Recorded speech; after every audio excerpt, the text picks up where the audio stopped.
인생에 무너진 성벽을 재건하려면 제일 먼저는 예배를 회복하라. 예배 회복이 인생 회복입니다. 여러분들이 인생에서 힘든 경우를 만났다면 기억하십시오. 지금이 바로 참된 예배를 회복해야 되는 때이구나 라고 하나님 앞에 나아가는 삶이 되시기를 바랍니다. 그 다음에는 바른 목적을 세우고 그 목적이 이끄는 삶이 되어야 합니다. 목적이라는 말이 우리에게 그리 친숙하게 다가오지 않을 수도 있을 것입니다.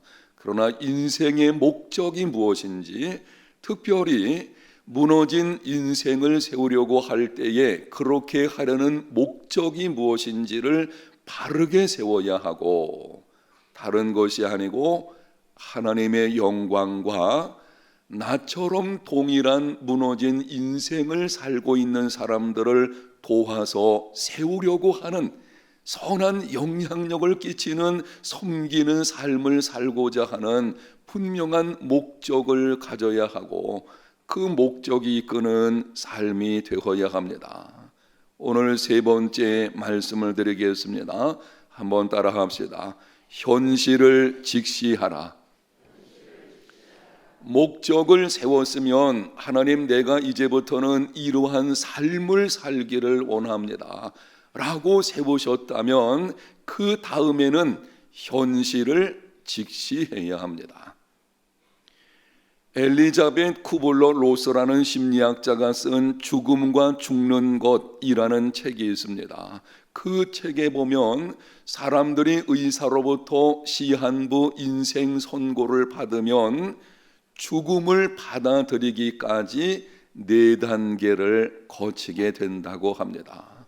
첫 번째 단계는 부정합니다. 아니야, 의사가 오진한 거야. 내게는 절대 그런 일이 일어날 수 없어. 조금 지나면은 두 번째 단계인데요, 분노를 터뜨린다고 합니다. 왜 내게 이런 일이 일어나야 하는가? 나보다 악한 사람, 나는 그래도 선하게 살기를 힘썼는데 나보다 더 악을 행하는 사람들은 건강한 모습으로 살아가고 있는데 왜 내게 이런 일을 허락하시는 것인가? 분노가 있게 되죠. 세 번째는 협상을 한답니다. 하나님, 나를 고쳐주시면 이제부터는 오직 주님만을 위해서 살겠습니다. 그럼에도 시한부 인생이다 보니까는 쉽게 회복이 되지 않습니다. 그 다음에 찾아오는 것이 낙심입니다. 심하면 우울증이 찾아오게 되기도 하고 영적 침체에 빠져들기도 합니다. 그렇게 하다가 마지막 단계에 가서는 모든 것을 포기하고 주어진 운명을 받아들인다고 합니다. 여러분, 무엇을 보여주는 것입니까? 인생의 성벽이 무너질 때에 현실을 직시하는 것은 쉽지 않다는 것입니다. 현실을 직시하는 것은 부담스럽습니다. 자신을 적나라하게 드러내야 합니다. 상처의 아픔을 다시 느껴야 합니다. 자신의 무기력함에 낙심할 수 있습니다.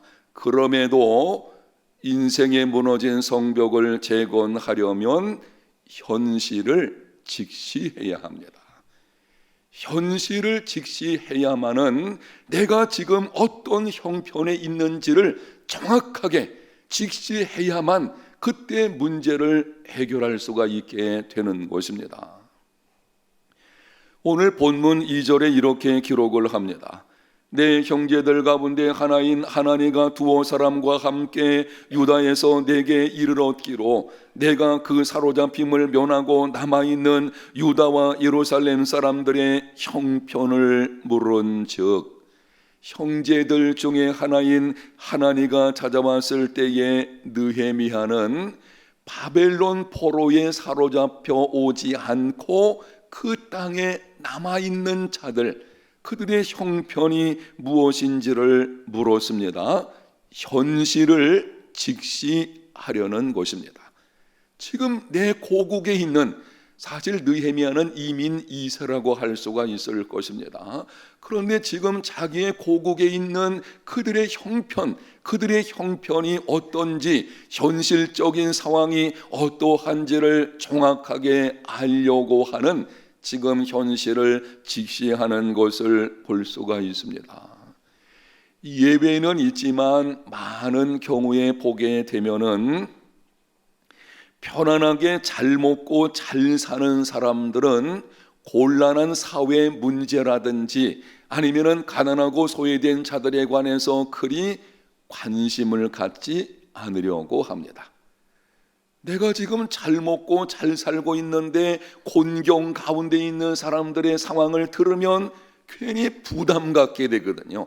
그것 자체가 좀 부담스러운 것입니다. 그래서 잘 먹고 잘 사는 사람, 평안한 가운데 늘 있는 사람들을 보게 되면은 다른 사람의 곤경에 관심을 조금 갖기는 하지만 일정한 거리를 두게 되는 것을 보게 됩니다. 왜냐하면 부담스럽기 때문입니다. 여러분, 현실을 아는 것, 현실에 직면하는 것은요, 부담스러워요. 차라리 내가 모르는 게 낫죠. 그런 말을 들으면은 괜히 지금 마음 한켠 속에서 내가 그거 감당해야 되지 않나, 이런 부담감들, 내가 어떻게 하면 좋은가, 그 일이 내 인생을 마치 조금 침해하는 것처럼 이런 생각이 들 때가 있는 것을 보게 됩니다. 그런데 느헤미야는 대제국의 고위 관리로 부족함이 없는 삶을 살고 있었음에도 그는 부족함이 없어서요, 고위 관리로서 부귀와 영화를 누리는 삶을 살고 있었습니다. 그럼에도 환난과 고통 가운데 있는 자기 민족 백성들의 상황에 깊은 관심을 가졌습니다. 현실을 직시했습니다. 문제를 어떻게 해결해야 하는지 정확하게 파악하고 풀어갔습니다. 인생의 무너진 성벽을 재건하려면 무너진 현실을 직시해야 합니다. 한번 따라합시다. 무너진 현실 직시하라. 지금 무너진 내 인생에 사실은 밝히고 싶지 않은 상당히 부담스러운 그 문제를 직시해야 합니다. 저는 근본 세일의 특세를 준비하면서 목회 사역에서 무너진 성벽을 재건하겠다는 결심을 가졌습니다. 목회를 하다 보게 되면은 한쪽 측면이 조금 무너지는 경우들이 있거든요. 그런 면을 내가 좀 재건하기를 힘써야 되겠다, 이렇게 결심을 했는데요. 지금 한국 교회는 다음 세대와 3040 세대가 무너져 내리고 있습니다. 우리 교회도 예배가 아닙니다. 현실을 직시해서 정직하게 말씀을 드리면 이런 말하는 것이 사실은 부담스럽긴 하죠. 그러나 여러분에게 말씀을 드리면, 제가 우리 교회 20년 전에 부임했을 때에는 우리 교회 40대가 제일 많았어요. 10년이 지났을 때에 50대가 제일 많고, 또 10년이 지났을 때에 지금은 60대가 제일 많은 것을 볼 수가 있습니다. 다음 세대와 3040 세대가 점점 더 줄어드는 일이 벌어지고 있는 것을 보게 됩니다. 다음 세대하고 젊은 세대가 사라지는 교회에 소망이 없습니다. 제가 한번 생각을 해봤어요. 앞으로 10년이 더 지났을 때에 그대로 놓아두면 어떤 일이 벌어질까? 현실을 직시하는 거죠. 그냥 이것을 이 상태로 흘러가게 놓아두면 앞으로 어떤 일이 벌어질까? 아마 10년 지난 후에는 우리 교회가 그냥 두면 70대가 제일 많을 것입니다. 물론 연로하신 분들이 많은 교회도 좋은 교회일 수는 있지만, 교회는 끊임없이 계속 이어져야 되거든요. 주님 오시는 날까지 대를 이어서 부흥의 역사가 있는 교회가 되었으면 좋겠습니다. 그렇게 돼야 되죠. 이런 현상들이 벌어질 때에 그냥 지나칠 수 없죠. 현실을 분명히 직시해야 합니다. 그래서 향후 5년간은 다음 세대와 30, 40 세대를 재건하는 일에 힘을 쓰겠다, 이런 결심을 하게 된 것이고, 그래서 우리 교회 표어도 여러분이 오른쪽에 보게 되면 온전한 그리스도인, 온전한 믿음 계승, 앞으로 5년간 이 표를 중심으로 해서 어찌하든지 다음 세대, 우리를 이어갈 그 세대를 좀 세워야 되겠다. 아멘. 여러분이 기도해 주십시오. 여러분이 함께 하셔야 됩니다. 이렇게 다음 세대와 30, 40 세대가 무너지는 현실을 직시하고 인정하는 것은 부담스럽습니다. 이렇게 핑계댈 수 있어요. 우리나라가 국가적으로 출산율이 낮고 아이들의 숫자가 줄어들고 있지 않느냐, 현실이에요. 사실은 줄어들고 있어요. 지금 학교에 아이들이 점점 줄어드는 상황 가운데 있습니다. 대학도 폐교될 위기에 점점 처하는 것들이 많이 있죠. 그런 상황이 있으니까 아이고 뭐 상황이 그렇고 시류가 그러니까 그냥 어쩔 수가 없지, 이렇게 핑계하면서 대충 덮고 넘어가면 마음 편할 수 있죠. 아이고 뭐 다 그런 거고 모든 교회가 그렇고 앞으로 시대가 그렇게 흘러갈 것이니, 여러분, 그러나 현실을 직시하게 되면 어떤 방식으로든지 해결책을 간구해야 됩니다. 그동안 애를 썼음에도 세우지 못한 실패의 아픔도 겪어야 합니다. 원인을 찾아야 하는 수고를 해야 합니다. 연구해야 됩니다. 부담스럽습니다.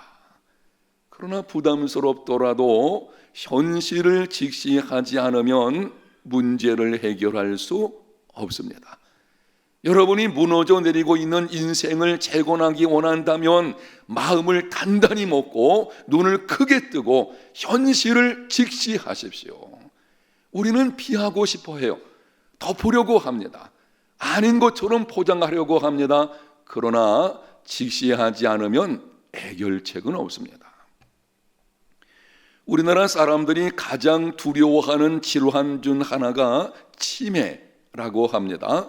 지난해 보건복지부 중앙치매센터가 발간한 대한민국 치매 상황 보고서에 따르면 만 50세 이상 국민은 암보다도 치매를 더 두려워하는 것으로 나타났습니다. 암병이 찾아오는 거 두렵긴 합니다. 그런데 우리나라 대부분의 50대 이상의 사람들에게 질문했을 때 무엇이 더 두렵습니까? 치매가 더 두렵다고 합니다. 저도 이 내용을 읽을 때에 저도 그런 생각이 있어요. 왜냐하면 치매라고 하는 것은 뇌 인지 기능이 떨어져서 스스로 어떤 일을 판단하거나 수행하기 힘들어지는 병입니다. 자신의 이름을 잊어버리고 가족도 알아보지를 못합니다. 외출을 했다가 길을 잃고 집을 찾지 못하는 경우도 있습니다. 그런데 치매 증상과 관련해서 전문 의사들이 공통적으로 하는 말이 있습니다. 이 치매 증상이 왔을 때에 가정에서 누군가에게 치매 증상이 올 수가 있죠. 이럴 때에 전문 의의가 말하는 공통적인 말이 무엇인가 하면 치매는 숨길수록 더 빠르게 나빠진다고 합니다. 어떻게 할수록요?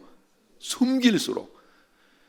치매를 가족들을 괴롭히는 병이라는 부정적인 생각 때문에 숨기는 경우들이 많이 있습니다. 그러나 숨기면 숨길수록 증상이 심해지게 되고 오히려 가족들에게 더 큰 짐을 안겨주게 됩니다.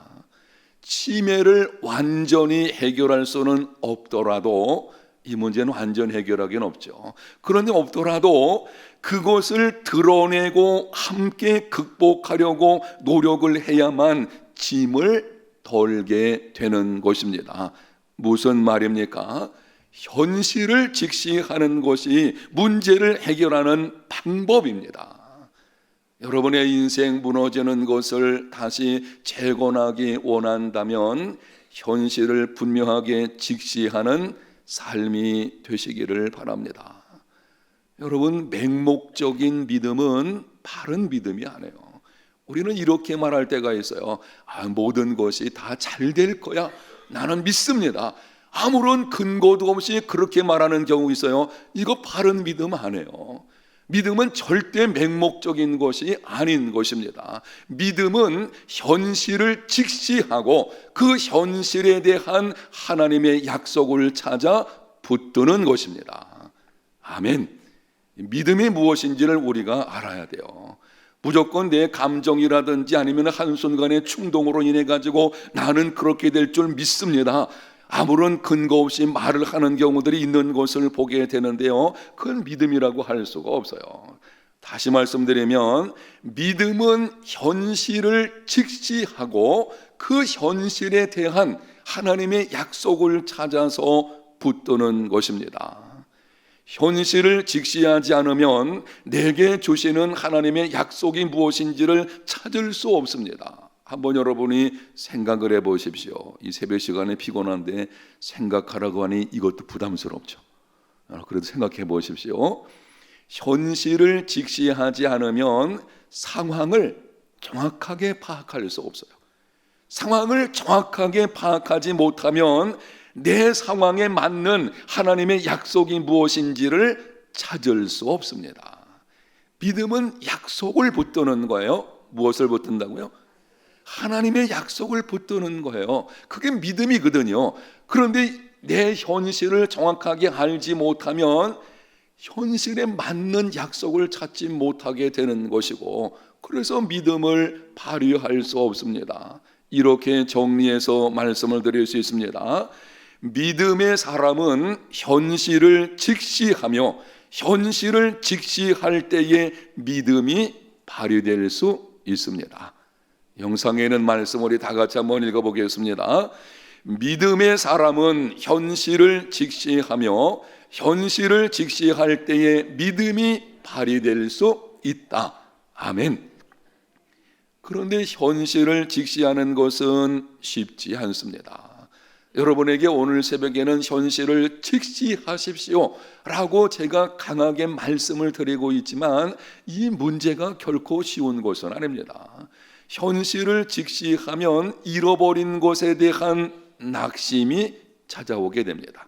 현실을 내가 들여다보게 되면요, 내 인생에 잃어버린 것들이 다 드러나게 되거든요.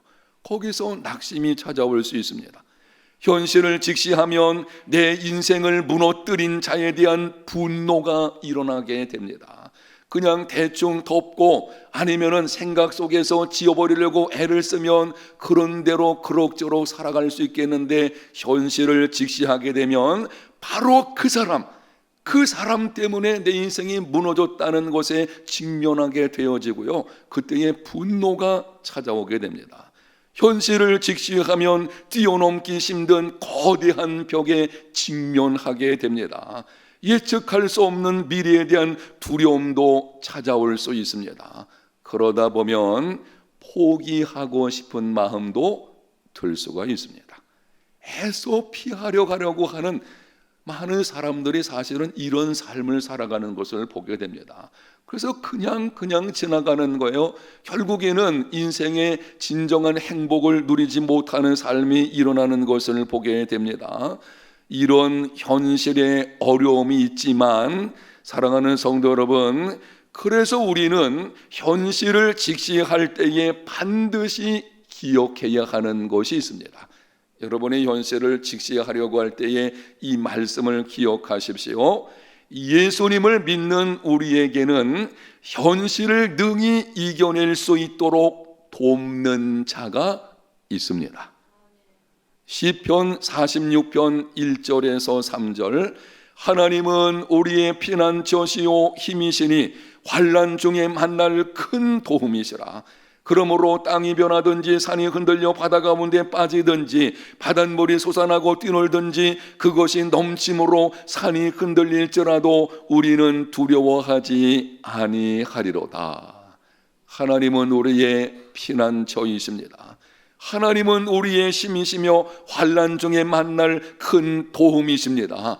여러분, 그러므로 땅이 변하고 산이 흔들리고 바닷물이 뛰노는 것 같은 현실이 눈앞에 있어도 그렇게 많은 거대한 문제로 인해서 내 인생이 무너지는 것처럼 보일지라도 하나님을 의지하는 자는 능히 그것을 이겨낼 수 있습니다.